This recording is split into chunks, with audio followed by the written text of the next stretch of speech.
கிறிஸ்துவுக்குள் பிரியமான சகோதர சகோதரிகளே, உங்கள் யாவரையும் இயேசு கிறிஸ்துவின் இனிதான நாமத்தினாலே வாழ்த்தி வரவேற்கிறேன்.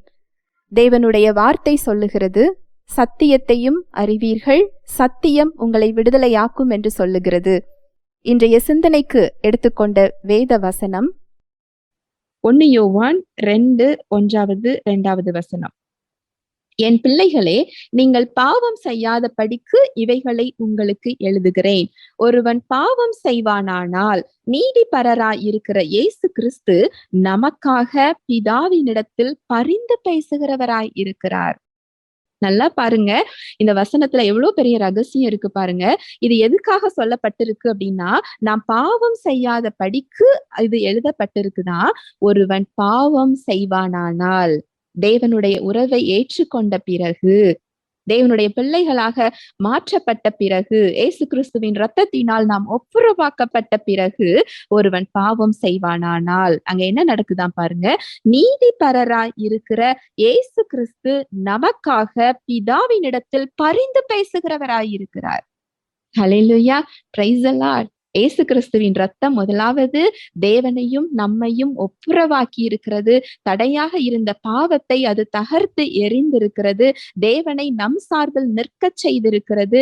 தேவன் நம் சார்பில் நமக்காக செயல்பட வைத்திருக்கிறது. அடுத்து நமக்காக அங்கு பரிந்து பேசுகிறவராக இருக்கிறாரா. எப்பொழுது பாருங்க, நாம் பாவம் செய்யும் பொழுது. அங்க பாவம் செய்யும் போது அவர் அங்கு என்ன பரிந்து பேசிக் கொண்டிருக்கிறார்? அங்க தேவன் முன்னாடி குற்றம் சாட்டுகிறவன் இவர்கள் பாவி அப்படின்னு சொல்லி நம்மை குற்றம் சாட்டும் பொழுது, இயேசு கிறிஸ்து இல்லை, என்னுடைய இரத்தத்தின் மூலம் அவர்கள் நீதிமான்களாக்கப்பட்டிருக்கிறார்கள், என்னுடைய இரத்தத்தின் மூலம் அவர்கள் பாவ மன்னிப்பை பெற்றிருக்கிறார்கள், என்னுடைய இரத்தத்தின் மூலம் அவர்களது ஒவ்வொரு பாவங்களும் அங்கு கழுவப்பட்டு கொண்டிருக்கிறது, என்னுடைய இரத்தத்தின் மூலம் அவங்க தேவனோடு ஒப்புரவாக்கப்பட்டிருக்கிறார்கள், அவர்கள் பாவிகள் அல்ல அப்படின்னு சொல்லி நமக்காக அங்கு பரிந்து பேசுகிறவராக அவர் இருக்கிறாரா. ஹல்லேலூயா, பிரைஸ் தி லார்ட். நம்முடைய பாவங்களை நிவர்த்தி செய்கிற கிருபாதார பலி அவரே. நம்முடைய பாவங்களை மாத்திரமல்ல, சர்வலோகத்தின் பாவங்களையும் நிவர்த்தி செய்கிற பலியாய் இருக்கிறார். நம்முடைய பாவங்களை நிவர்த்தி செய்கிற கிருபாதார பலி அவரா. இந்த நிவர்த்தி அப்படிங்கிற வார்த்தைக்கு ஆங்கிலத்துல ஒரு வார்த்தை ரொம்ப அழகா இருக்கும். அதோட அர்த்தம் என்ன அப்படின்னா, சாந்தப்படுத்துதல், அமைதிப்படுத்துதல். பாவம் என்பது தேவனால் ஏற்றுக்கொள்ள முடியாத ஒன்று. ஏன்னா நம்முடைய தேவனுடைய இயல்பு பரிசுத்தமான இயல்பு. அந்த பரிசுத்தமான இயல்புள்ள தேவனால் பாவத்தில் இருக்கவும் முடியாது, பாவத்தை ஏற்றுக்கொள்ளவும் முடியாது. அவர் ஒரு நியாயாதிபதி, ஒரு நீதியுள்ள ஒரு தேவன். இந்த பாவத்திற்கு எதிரான கோபத்தை அங்கு சிலுவையில் இயேசு கிறிஸ்து தண்டனையை ஏற்றுக்கொண்டதன் நிமித்தம், அதற்கு விலையாக தன்னுடைய சொந்த பரிசுத்த இரத்தத்தை சிந்தியதன் நிமித்தம் அங்கு சாந்தப்படுத்தி இருக்கிறாரா, அமைதிப்படுத்தி இருக்கிறாரா. தேவனுடைய கோபத்தை அங்கு சாந்தப்படுத்தி அமைதிப்படுத்தி இருக்கிறாரா. ஹல்லேலூயா, பிரைஸ் தி லார்ட். இயேசு கிறிஸ்துவின் ரத்தம் இந்த செயலை நமக்காக செய்திருக்கிறது. இததான் அந்த ரோமர் 8வது அதிகாரத்துல நம்ம பார்த்தோம். மறுபடி வாசிக்கலாம். ரோமர் 8:33-34. தேவன் தெரிந்து கொண்டவர்கள் மேல் குற்றம் சாட்டுகிறவர் யார்? யாரெல்லாம் இயேசு கிறிஸ்துவை இரட்சகராக ஏற்றுக்கொண்டிருக்கிறீங்களோ, உலக தோற்றத்திற்கு முன்பதாகவே தேவன் உங்களை கிறிஸ்துவுக்குள்ளாக முன் குறித்திருக்கிறார், தெரிந்தெடுத்திருக்கிறார். தேவனே நம்மை நீதிமான்களாக்கி இருக்கிறார். ஆக்கணைக்குள்ளாக தீர்க்கிறவன் யார்? உங்களை குற்றப்படுத்துகிறவன் யார்? தேவன் முன்பதாகவும் அவன் உங்களை குற்றப்படுத்த முடியாது. உங்கள் மனசாட்சியின் மூலமாகவும் அவன் உங்களை குற்றப்படுத்த முடியாது. கிறிஸ்துவே மரித்தவர், அவரே எழுந்தும் இருக்கிறவர், அவரே தேவனுடைய வலது பாரிசத்தில் இருக்கிறவர், நமக்காக வேண்டுதல் செய்பவரும் அவரே. இததான் நம்ம தெரிந்து கொள்ள வேண்டிய தேவையில், கட்டாயத்தில் இருக்கிறோம். இந்த சத்தியத்தை அறிந்து கொள்ளக்கூடிய ஒரு கட்டாயத்துல நம்ம என்ன செய்யறோம், இருக்கிறோம். இதை அறிந்து கொள்ளும் போதுதான் அவர் செய்து முடித்த செயல்களுக்கான பலன்களை நம்மளால இந்த உலகத்துல என்ன செய்ய முடியும், பார்க்க முடியும். ஹல்லேலூயா, பிரைஸ் தி லார்ட். எந்த ஒரு சூழ்நிலையாக இருந்தாலும், எந்த ஒரு பாவமாக இருந்தாலும் இயேசு கிறிஸ்துவின் ரத்தம் அதை கழுவுகிறதற்கு போதுமானதாக இருக்கிறது. தேவன் அந்த பலியை ஏற்றுக்கொண்டிருக்கிறார். அதில் அவர் திருப்தியாக இருக்கிறார். அந்த பலியானது தேவனை சாந்தப்படுத்தி இருக்கிறது, அமைதிப்படுத்தி இருக்கிறது. தேவன் அதன் மூலமாக தான் நம்மை பார்த்து கொண்டிருக்கிறார் அப்படின்னு சொன்னா, நம்ம சாத்தானை என்ன மாதிரியான அணுகுமுறையில எதிர்கொள்ள வேண்டும், அவன் எப்படிப்பட்ட தந்திரங்களோடு நம்மிடம் வருகிறான் அப்படிங்கறதுதான் நம்ம இப்ப பார்க்க போறோம். இந்த பாவம் நீ செஞ்சுட்ட, இந்த பாவத்துல நீ இருந்து கொண்டிருக்கிறாய், உன்னால இதுல இருந்து வெளியில வர முடியாது, நீ இப்படிப்பட்ட ஒரு பாவியாக இருக்கிறாய், உன்னால இந்த விடுதலையை நீ பெற முடியாது, தேவனுக்கு பிரியமானவளாக நீ இல்லை அப்படிங்கிற அந்த குற்ற மனசாட்சியை அவன் உங்களுக்கு கொடுக்கும் போது, அந்த இடத்துல நம்ம என்ன செய்கிறோம் தெரியுமா? நம்முடைய செயல்கள்ல, நம்முடைய எண்ணங்கள்ல, நம்முடைய சரீரத்துல அதற்கான பதிலை நாம் தேடுகிறோம். இல்ல நான் அதை அப்படி செய்யல, நான் இதை இப்படிதான் நான் செய்து கொண்டிருக்கிறேன், இல்ல நான் இதெல்லாம் இப்படிதான் நான் செஞ்சுக்கிட்டு இருக்கிறேன் அப்படின்னு சொல்லி நம்ம செயல்கள்ல, நம்ம சரீரத்துல அதை தேடுகிறோம். ஆனா உண்மை என்ன தெரியுமா? நம்முடைய மாம்சத்துல, நம்ம சரீரத்துல, நம்ம பலத்துல நம்மால் பாவத்தையோ இந்த சூழ்நிலைகளையோ மேற்கொள்ள முடியாது. நம்ம செயல்கள்ல தேடி பார்த்துட்டு சோர்ந்து போய் மனச்சோர்வுக்கு உள்ளாகிறோம்.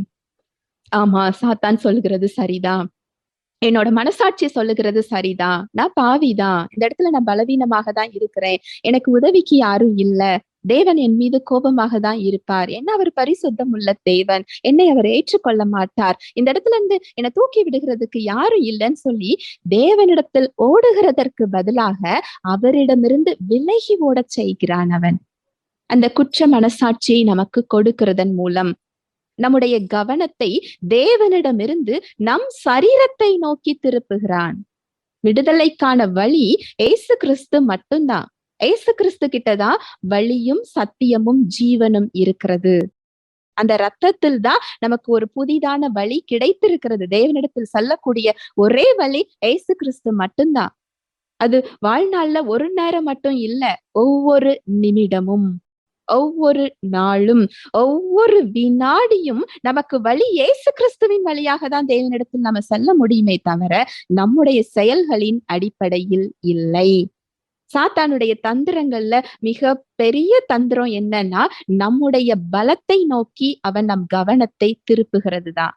நம்முடைய மாம்சத்தை நோக்கி நம்மை திசை திருப்ப செய்யும் போது நம்ம ஒரு தவறான ஒரு வழிக்கு நம்ம சென்று விடுகிறோம். நம்முடைய சரீரத்தை நம்ம பார்க்க ஆரம்பிக்கிறோம், நம்முடைய எண்ணங்களை நம்ம பார்க்க ஆரம்பிக்கிறோம், நம்முடைய செயல்களை பார்க்க ஆரம்பித்து என்ன செயல்களை நான் சரியா செஞ்சிருக்கிறேன், எந்த செயல்களை நான் சரியா செய்யல, இதெல்லாம் நான் செஞ்சிருக்கிறேனே அப்படின்னு சொல்லி நம்முடைய பலத்தை சார்ந்து நிற்க ஆரம்பிக்கிறோம். நம்முடைய பலத்தை சார்ந்து நிற்கும் பொழுது என்ன ஆகுறதுன்னு சொன்னா, நம்ம இயேசு கிறிஸ்து செய்த செயலை நாம் விசுவாசிக்காமல் சென்று விடுகிறோம். இதுதான் அவன் செய்கின்ற தந்திரங்கள்ல ஒரு மிகப்பெரிய தந்திரம். அதுதான். இப்படிதான் அவன் எல்லாரோட வாழ்க்கையிலையும் அவன் தந்திரத்தோடு செயல்படுறான். நீங்க என்ன நிலைமையில ஒரு விடுதலைக்காக நின்று கொண்டிருந்தாலும் சரி, உங்க சரீரத்துல சுகமாக இருக்கட்டும், உங்களுடைய சரீரத்துல விடுதலையாக இருக்கட்டும், இருளின் பிடியிலிருந்து நீங்க விடுதலைக்காக காத்துக்கிட்டு இருக்கலாம், சரீர சுகத்துக்காக காத்து கொண்டிருக்கலாம், உங்க சூழ்நிலைகள் ஆசீர்வாதத்துக்காக காத்து கொண்டிருக்கலாம். என்ன சூழ்நிலைகள்ல நீங்க தேவன்ட்ட இருந்து ஒரு விடுதலைக்காக காத்து கொண்டிருந்தாலும் உங்க சரீரத்துல, உங்க செயல்கள்ல அவன் குற்றத்தை கண்டுபிடித்து அவன் உங்களுடைய பலத்துல நிக்கிறதற்கு உங்களை திசை திருப்புகிறது தான். நீங்க தேவனை சார்ந்து நிற்காமல் உங்க பலத்துல நிற்கும் பொழுது அந்த கிருபையை நாம் இழந்து விடுகிறோம். அந்த ரத்தம் நமக்கு என்ன செய்திருக்கிறதோ அதை விசுவாசிக்க நாம என்ன செய்கிறோம்? தவறி விடுகிறோம். நம்முடைய சரீரத்துக்கு ஒரு இயல்பு உண்டு. என்ன இயல்பு தெரியுமா? பாவ இயல்பு. அதோட இயல்பே பாவ இயல்பு தான். அந்த சரீரத்துக்கு தேவனுக்கு பிடித்த மாதிரி வாழ தெரியாது, அதுக்கு அந்த இயல்பு கிடையாது. நம்முடைய எண்ணங்களுக்கும் அந்த இயல்பு கிடையாது. இந்த சத்தியத்தை நீங்க தெரிந்து கொண்டீங்கன்னு சொன்னா நீங்க சோர்ந்து போக மாட்டீங்க. நீங்க தடுமாறி தவறி விழும்போது, அது சின்ன பாவமாக இருந்தாலும் சரி, பெரிய பாவமாக இருந்தாலும் சரி, அது உங்களை ஆச்சரியப்படுத்தவோ உங்களை கலங்கவோ செய்யாது. கிருபையை பிடித்து கொண்டு விசுவாசத்தோடு எழுந்து நின்று அதை கடந்து வர ஆரம்பிச்சிருவீங்க. ஏன்னா கிருபை அதற்குதான் காத்து கொண்டு இருக்கிறது. கிருபை அப்படிங்கிறது நீங்க என்ன வேண்டுமானாலும் செய்யலாம் அப்படிங்கிற ஒரு லைசன்ஸ் கிடையாது. கிருபை என்பது உங்களை பரிசுத்தமாக வாழ்வதற்காக நமக்குள் கொடுக்கப்பட்டிருக்கின்ற தேவ ஆற்றல் தான். தேவன் நம் சார்பில் செயல்படுவதற்காக அங்கு காத்து கொண்டிருக்கிறார். இந்த விழுந்து போன உலகத்துல, பாவம் நிறைந்த உலகத்துல அவருடைய வழிக்கு நேராக நம்மை கூட்டிச் செல்வதற்காக தான் கிருபை நமக்குள் காத்து கொண்டிருக்கிறது. ஹல்லேலூயா, பிரைஸ் தி லார்ட். பரிசுத்த ஆவியானவர் தாமே தேவ வார்த்தையோடு கூட உங்கள் யாவரோடும் இடைப்பட்டார் என்பதை விசுவாசிக்கிறேன். தேவ வார்த்தையில் சொல்லப்பட்ட சத்தியத்தின்படி சிந்திக்க, செயல்பட இன்று நாம் தீர்மானம் எடுப்போம். தேவனுடைய கிருபையும் சமாதானமும் உங்கள் அனைவரோடும் கூட என்றைக்கும் இருப்பதாக. ஆமேன்.